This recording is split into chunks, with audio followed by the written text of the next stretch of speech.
This video is on operations on complex numbers. In the previous video, you should watch that before this because we discussed, how to, come up with the form of a complex number and how to simplify them. Now we're going to talk about working through some operations on them. And the first operations we'll talk about are adding and subtracting. And for adding and subtracting, you really treat it like you would a regular problem where you're trying to combine like terms. The only thing is you might need to simplify first to get to the complex form.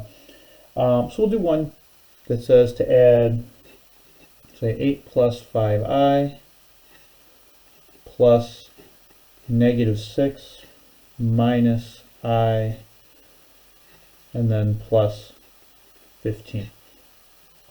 So first thing to notice is we have these complex numbers in here. We're adding them.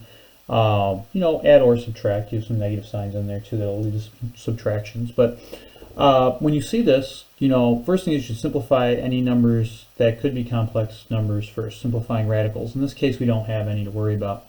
In this case, we can drop the parentheses. The 8 plus 5i is positive 1 as a coefficient, so you don't really need to worry about distributing anything through. This has a positive 1. 1 times anything is just itself. So this is a positive 1 distributing through. You can drop those parentheses. So you get minus 6 minus I and then plus 15. Remember, if this was a negative sign, you'd have to distribute a negative through here. But since this is positive, you don't have to worry about it. And now we'll combine like terms. Well, combining the real parts, the 8 minus 6 would give me 2 plus 15 gives me a positive 17. And then combining the imaginary parts, we have 5i minus I. Remember, you combine these like you do like terms. So 5i minus 1i is going to be a plus 4i. Make sure you have the correct sign on that. Right? Positive 5 minus 1 gives a positive 4. The i's come along. And then make sure you recognize you can't combine these. Right? This is the real part. This is the imaginary part. They're not able to be combined because they're not like terms. Remember, I really represents the square root of negative 1. So they're not like radicals is another way of thinking of this. You can't combine these. Let's do another example here. Or if I said, say subtract, I mean you can tell what the operation is by the sign in between them. If I said subtract 7 minus the square root of negative 50 minus, and then in parentheses here, negative 8 plus the square root of negative 72. So, the first thing I would recommend doing, and you really should do it in this order, is, simplify all the complex parts first. So simplify those square roots, get your imaginary numbers out, and then simplify the rest of the problem. So here, if I have 7 minus the square root of negative 50, there's nothing to distribute through. So I could really drop the parentheses on that part. So I'll drop it because there's nothing to distribute through other than positive 1. So we got 7 minus. Now, don't combine these minus signs. Remember, the square root of a negative, you can't take the negative out. Sometimes people make that mistake. This first negative stays negative. The square root of negative 50, the square root of negative 1, you're factoring out an I. The square root of 50, is that a perfect square? Well, no, it's not a perfect square, but does it have any perfect square factors? It does. So you want to split it up into its highest perfect square factor and a non-perfect square factor. The highest perfect square factor of 50 is 25. The non-perfect square factor that goes with that is 25 times 2 to get me to 50. All right, minus here. I'm going to keep this minus sign and keep these parentheses for now. We'll worry about distributing after. And here you've got negative 8 plus, this stays plus, and now you got the square root of negative 72. The square root of negative tells you can factor out an I. And then the square root of 72, you want the highest perfect square factor and a non-perfect square factor, since 72 isn't already a perfect square. The highest perfect square, it's a factor of 72, and make sure you take the highest one. It's 36 times 2. And you should know these perfect squares. If you don't know them, that's okay. Just keep in mind that you would be going from a list that contains all the perfect squares. 1, 4, 9, 16, 25, 36, all, and trying those values out until you get the highest one. If you didn't take the highest one, but you found a perfect square, then there'd be a perfect square buried in here you'd have to factor out. So square root of 36 times the square root of 2 gives me the square root of the 72. The I got factored out as the square root of the negative 1. Let's simplify these down. I have 7 minus I times the square root of 25. Remember, that's a perfect square. The square root of 25 is 5, so we have minus 5i radical 2. minus here, and then in parentheses. We'll worry about distributing in a minute. Keep these parentheses though until you distribute. We have negative 8 plus, here I've got I times square root of 36, well, square root of 36 is 6I, and then radical 2 stays. Remember the reason we did this, perfect square, non-perfect piece is to simplify the perfect square part. Once you have this, we can distribute through. So we have 7 minus 5I radical 2. This is like a negative 1 in front. Remember, when you distribute a negative 1 through, you multiply by a negative 1. You change the signs. A negative times a negative makes us a positive 8. A negative times a positive makes us a negative 6I radical 2. And now you want to combine like terms. Combining like terms here. Take the real parts, combine those. 7 plus 8 gives us 15. And then take the imaginary parts and combine those if you can. Now in this case, these are like radicals, so you can combine them, right? I radical 2 and I radical 2, they're like terms because they both have the imaginary part. They're like radicals because they both have, the same root with the same index on it and radicand. So you can combine these. Negative 5I radical 2 minus 6I radical 2 makes us negative 11I radical 2. And then remember, you can't combine these at this point, so you have to leave it. Let's talk about multiplying. All right, so next example, we'll multiply. Now, remember, you knew this wasn't multiply because it had a minus sign in between. If these are both in parentheses next to each other, that would mean multiply, right? So you got to watch your signs. This negative sign here tells you it's subtraction. So even if it said perform indicated operation, that's how you would know. To multiply, let's do a couple here. So if I said to multiply 2I times 9 minus 3I, right? Now if I didn't say multiply, I just said perform indicated operation, you know it's multiplication because they're written next to each other with parentheses. In this case, we don't have to simplify any radicals first, so we're okay there. So really I'm just going to multiply through. So 2I times 9. 9 times 2 gives me 18. The I just comes along. Remember, that's how you multiply. Multiply the coefficients and then the variables. But the variables in this case, we just have an I. And then 2I times negative 3I. So let's be careful here. The 2 times the negative 3 makes us negative 6. I times I is I squared. Make sure you don't lose that. And then now remember what you want to do. You want to simplify as much as possible. If you see I squared, going back to our previous video, remember, we want only i's to the first power in these. If I see I squared, you have to remember I squared equals negative 1, right? That's one of our rules for I. So this really is 18I minus 6 times a negative 1, because I squared equals negative 1, which gives me 18I, a negative times a negative. Negative 6 times negative 1 makes us plus 6. And then writing this in A plus BI form, which is really how they're going to ask you to write it. So make sure you always write it in A plus BI form. I'm not putting it in my directions here, but it's typically how you're going to be asked to write it in directions on a test, a quiz, or any homeworks. So A plus BI form means I'm going to write it as 6 plus 18I. And then I have it. If you recognize the I times the I gives you an I squared, which is a negative 1 right here, you could put plus 6 right away. I think it's better to show it because a lot of times people make that mistake. So making sure if you see an I squared in there, you replace it with negative 1, and make sure you know it's multiplication. This isn't subtracted, right? It's right next to it, means multiply it. Let's take a look at another one. Similar. If I said I had the square root of negative 16 times in parentheses the square root of negative 2 plus 5. So first thing you want to do, make sure you simplify all radicals first. All right, if you don't, it might change your answer. So let's simplify the radicals first. The square root of negative 16, well, square root of negative tells me there's going to be an I. The square root of 16, 16 is a perfect square, it comes up to 4. So this is just going to give us 4I. And remember, once you take the square root of a perfect square, you don't write the square root anymore. So it's just 4I. Times inside of here, we're just simplifying the square root of negative 2. Well, that's going to be square root of a negative gives me I. The square root of 2, well, 2 is not a perfect square. And does it have any perfect square factors other than 1? Well, no, so it stays I square root 2. And then plus 5 stays plus 5. Make sure you still have the parentheses around this because we still have to do the multiplication in the next step. So first simplify everything, then you distribute through. So here we're going to get 4i times I radical 2. Well, it's going to be 4i times I is I squared, and then radical 2 will stay radical 2.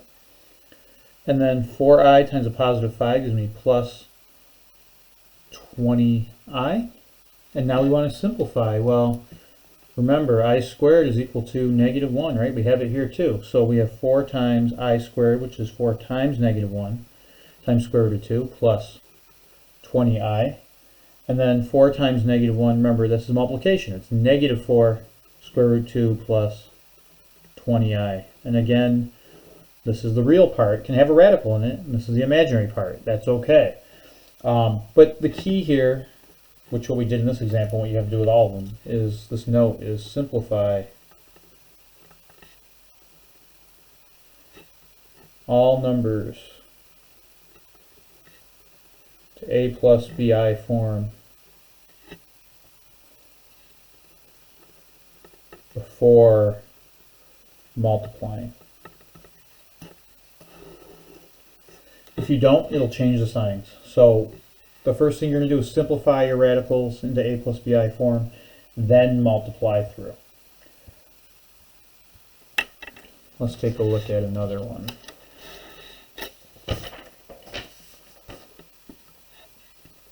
I'll call this one letter C. So it's still in the multiply section, but you can tell because we're writing it in parentheses.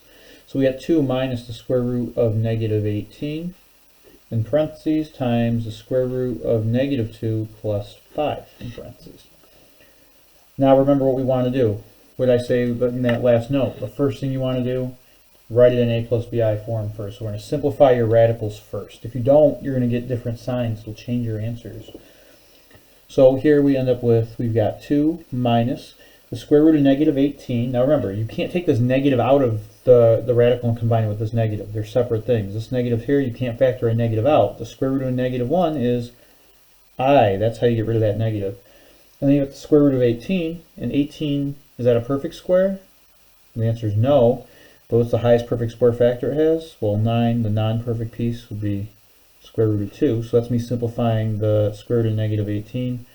Remember, square root of negative tells you you have a factor of I, and then square root of the perfect times the non-perfect piece. The highest perfect square factor of 18 is 9, times the square root of 2 is the non-perfect factor. Times in the second set of parentheses the square root of negative 2. Well, the square root of negative 2, the square root of a negative has a factor of I that tells you, right, it's the square root of negative 1, so it's I. And the square root of 2 doesn't have any perfect square factors other than 1, can't be simplified any further, so it's I radical 2. And then we have plus 5. And now we want to simplify this here. So we end up with, in the first set of parentheses, 2 minus now I times square root of 9. The square root of 9 is 3, so we have 3i square root 2. Times in the second set of parentheses, I radical 2 doesn't simplify any further, plus 5. And when you have two sets of parentheses next to each other, that tells you the operation's multiplication. So you should know that. When you're multiplying two things that have two terms each, we FOIL it. So this is just a FOIL problem. So we got 2 times I radical 2, multiplying the first, so that's 2I radical 2. Remember, you multiply them right next to each other if the numbers don't combine as coefficients or to the radicals. The outer, we have 2 times 5, so that's plus 10. On the inner part here, I've got negative times a positive, so it's going to be negative 3I radical 2 times I radical 2. Well, 3 is a coefficient in front will stay 3. I times I is I squared. Radical 2 times radical 2 is going to be just 2. So it's 3I squared times 2. Remember, when you multiply square root times itself, you always get whatever's on the inside. You also could multiply them together as square root of 4, which becomes 2. Right? And then the last, negative times a positive makes us negative. 3 times 5 is 15 for the coefficient, and then I radical 2 times just comes along because there is no any i's or radicals to multiply with. So negative 15I radical 2. And now you're ready to simplify this. To simplify this, you've got the I squared here. You should notice that's going to be a negative 1, right? So this piece right here. So we end up with 2I radical 2 plus 10 minus 3 times negative 1 times 2 minus 15I radical 2. And simplifying, we can combine some like terms. right? You can see the 2i radical 2 minus 15i radical 2. These are like terms. This is negative 13. The I radical 2 comes along, plus 10. Here we got negative 3 times negative 1 times 2. So a negative times a negative makes us a positive. 3 times 1 times 3 is 6. Now you can combine the real parts. 10 plus 6 gives me 16 minus 13i radical 2 is the imaginary part. Remember, you can't combine those because this is imaginary, this is real, right? And they're not like terms. So remember, always simplify first, then perform the operation.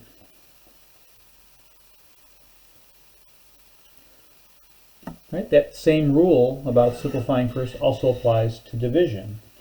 So if I said to divide, I said I had 5 plus 2i over 3 minus I. Now remember when you were dividing radicals earlier, we really talked about this as you want to rationalize the denominator. When you see an I in the denominator, that means you need to rationalize. So even though the directions say divide, what it's really telling you to do is to rationalize. The reason you need to rationalize when you see an I in the denominator is because you're really thinking about it as the square root of a negative 1. So you can't have square roots in the denominator to rationalize. So what did we do when we had two terms before in the denominator? Well, to rationalize this, we always multiplied by what? The conjugate. So this is 3 minus I. You want to get rid of i's in the denominator, you multiply by the conjugate, which would be 3 plus I. Whatever you multiply to the denominator, you also have to multiply to the numerator. So multiply the numerator also by 3 plus I. Now when I do that, make sure you put parentheses around it. You need it or it doesn't mean the same thing. You're going to FOIL in the numerator. So you got 5 times 3, which gives us 15. 5 times a positive I, which gives me plus 5I. 2I times 3, so that's a positive 6I. And then 2I times a positive 1I, so it'll be plus 2I squared. Don't lose that squared. I times I gives you I squared.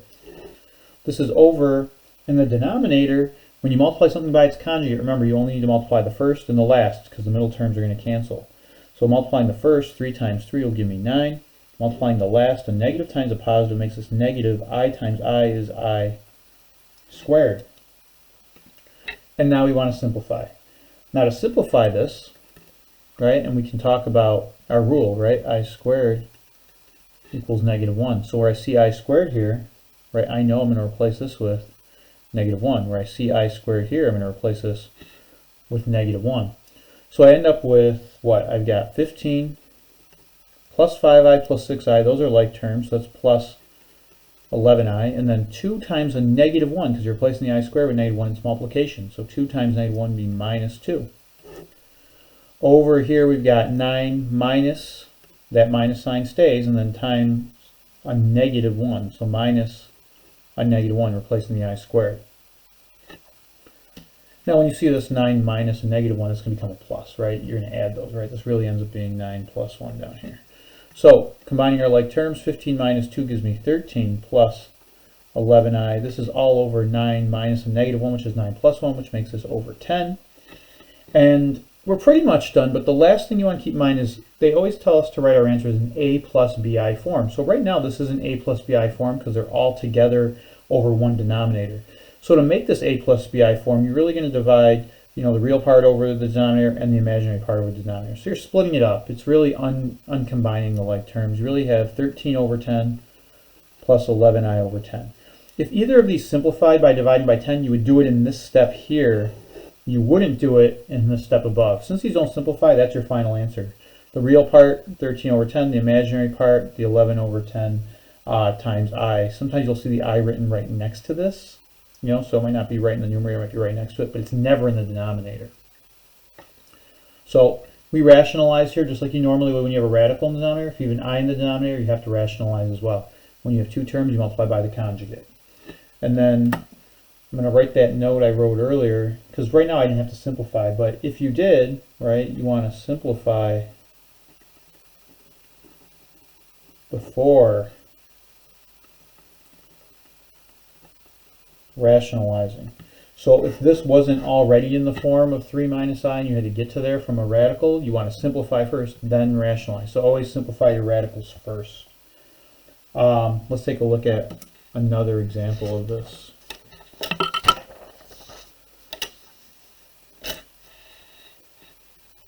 So if I had, I'll call this problem B. So if I have 6 plus 2i over 4 plus square root negative 16. So we're dividing complex numbers here, but really what they want us to do is simplify and rationalize. So first thing I'll do is simplify the denominator, that radical that we have there. So we have 6 plus 2i. If there was a radical in the numerator, you simplify that. We have 4 plus, now the square root of a negative 16. The square root of a negative tells me I have a factor of I. And then the square root of 16, well, it's a perfect square, so it's 4i. So square root of negative 16 is 4i. That plus stays plus, don't change it. Now once I'm here, I've simplified. Now I want to rationalize. I can't have any i's in my denominator. So if I have 4 plus 4i, what do I multiply by to get rid of the I here? Well, you multiply by the conjugate, which is 4 minus 4i. If you do it in the denominator, you have to do it in the numerator. That's what keeps your fraction equivalent. So you multiply by 4 minus 4i to the numerator, make sure parentheses around this. And now keep in mind how this works, right? You're going to FOIL through the numerator. So we got 6 times 4 is 24. 6 times negative 4i is negative 24i. A positive 2i times 4 is positive 8i. And then you have a positive 2i times a negative 4i. So positive times a negative makes this negative. 2 times 4 makes it 8. And I times I makes this I squared. Over. In the denominator, 4 times 4 will give you, well, first off, you're multiplying by the conjugate. So you only have to multiply the first and the last. So 4 times 4 will give you 16. Multiplying the last, because remember the middle terms cancel when you multiply by a conjugate. 4i times a negative 4i. Positive times a negative makes it negative. 4 times 4 is 16. I times I is I squared. Don't lose that I squared when you multiply the I times the I. Same thing up there. Now remember our rule. I squared is going to be a negative 1. So you're really multiplying by negative 1 in each of those places where you see I squared. And so we've got 24 minus 24i plus 8i is going to be a minus 16i. Minus 8 times a negative 1 makes us a positive 8. All right, negative times a negative makes that a positive 8. Make sure you are multiplying that. Over in the denominator, we got 16 minus 16 times a negative 1. So a negative times a negative makes us positive, so it'll be plus 16. And then combining like terms, I get 24 plus 8, which is 32, minus 16i. Over 16 plus 16 is 32. Right? And make sure you don't try to cancel any of this. You can't cancel individual terms there. Even in this case, don't try to cancel the 32 or the 16. Remember, you want the a plus bi form. So the first thing you want to do before you do any canceling is to split this up. So you want the real part over the denominator, 32 over 32, minus 16 over 32. With the I either right next to it in the numerator, or in the numerator, but never in the denominator. Right next to it is probably the way you're going to more commonly see it. And now I'll simplify these. Well, 32 divided by 32 cancels to 1, minus 16 over 32, well, that reduces to a 1/2, because you divide both these by 16, is 1 over 2, I. So it's 1 minus 1/2 times I. Remember, the I is right next to it. It's not in the denominator. It could be in the numerator, but not in the denominator. But it's important that you show this step where you split it up, because the common mistake people make is they just cancel the 32s this way or just cancel them this way, but they cancel differently depending on which part of the complex number you're in. Let's look at one more. This last one actually is probably easier than the previous ones, but sometimes we'll get tripped up by it. If I said I had 5 minus I over the square root of negative 9. Well, first thing we want to do, remember, is simplify all of our radicals. So we have 5 minus I over the square root of negative 9. Well, the square root of a negative tells me it has a factor of I. The square root of 9, it's a perfect square, which the square root of 9 is 3, so this is just going to be 3i. If it wasn't a perfect square, you'd have to, write it as a perfect square factor and non-perfect square factor and then simplify. And so now I want to simplify this, right? 5 minus I over 3i. We want to rationalize is what that really means. I don't want any i's in my denominator. Now, typically you multiply by the conjugate, but if you just have an I down here, what you really need to do is just try to make it like an I squared. So in the previous ones we multiplied by the conjugate because we had more than one term, right? We had more than one term here. Since it's only one term, you could multiply by the conjugate, which would be negative 3i, and it'll get you to the same place. You'll just have to do some division. But you really could look at this and say, okay, all I need really is what? Multiply by I. Kind of like when you have a square root, you just multiply by the same square root. So here, if you just have an I here, I'm going to multiply by I. I'm going to multiply this by I, because I know an I times an I will give me an I squared. So this ends up equaling 5 minus I times I. I'm going to distribute the I in. So 5 times I is I times a negative I is negative I squared. Over down in the denominator, 3i times I is 3i squared. So what's I squared? Well, I squared we know is negative 1. So where you see an I squared, you're going to replace it with negative 1. So you end up with, we have 5i minus, that's that first minus, a negative 1, which is replacing the I squared, over 3 times negative 1. Simplifying this, 5i times, or 5i minus a negative makes it 5i plus 1, right? When you're subtracting a negative, makes it a positive. Over 3 times negative 1, which is going to be a negative 3. And then remember what I said, you want to write this as the real part over the denominator and the imaginary part. What's the real part? The real part is 1, right? Positive 1. So we have positive 1 over negative 3, right? And then we have a positive 5i over negative 3. And we want to simplify this. Typically, we don't leave this as a positive over a negative here. Here, when you have a positive or a negative, typically we write it in front as just a negative, right? Because positive divided by a negative is going to be a negative, so it's a negative 1/3. Positive divided by a negative really makes us negative, so you really subtract this. So minus 5/3 I. So you're really looking at, the sign here. When you have a positive and you're dividing by a negative, you really want to change that sign. Even if it was a negative divided by a negative, right, you want to change it to a positive. But you want to just kind of write this in a more compact fashion, right? A more simplified fashion. So here we multiply just by I because we wanted to make it look like an I squared. So if you don't have more than one term, you really can just multiply by whatever you need to make I look like an I squared, because then you can simplify from there. If you did this times negative 3i, thinking you wanted the conjugate, you still get to the same place, but you'd have to simplify at the end because you end up with like a negative 9 in there. It would have to get reduced out. So anyways, these are different examples of operations you've already done, right? When we simplified, equation or simplified expressions that had radicals earlier, we've already done all of this. Now, I is just another form of a radical, right? I is equal to the square root of negative 1, so you handle it the same way. The key thing is make sure that you simplify all your radicals first, then work on the operations.